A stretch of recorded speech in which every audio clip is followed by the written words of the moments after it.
Hey guys, GMJM. I'm Theo. I'm the country lead and mentor at Arweave Philippines, also a senior engineer at Hawkeye. So Arweave Philippines is a community, it's a builder community that's focused on building on the Arweave network here in the Philippines.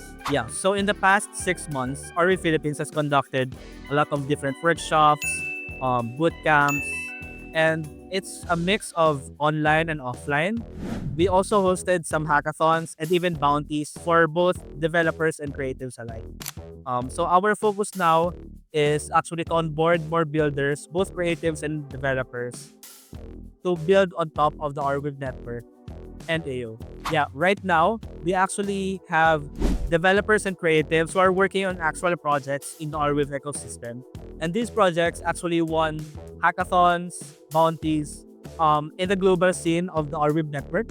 And actually we leverage on those projects to also onboard other developers and creatives in different regions, in different provinces here in the Philippines.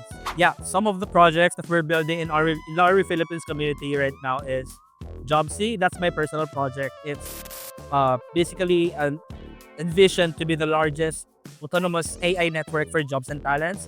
We also have a project for prediction markets. We have uh, something for the creatives. We have an NFT collection. We also have games and many other decentralized apps. Yeah, if you want to join our community at Arweave Philippines, you just simply have to join our Facebook group, Arweave Philippines. Like our pages, we have our socials at Facebook, on Twitter, and we also have our Discord channel at Arweave page. Yeah, or you can also get in touch with me at my socials. I'm also a dev content creator, so if you want to learn Web3 development, I'm your guy. So go follow me at Teo in Tech. I'm actively creating Web3 content on Facebook, on Twitter, and on TikTok. Yeah, in Arweave Philippines, we will be doing a nationwide roadshow wherein we will go to different regions and provinces here in the Philippines to conduct 2-day workshops and teach developers to build in Web3 and to become a full-fledged Web3 developer.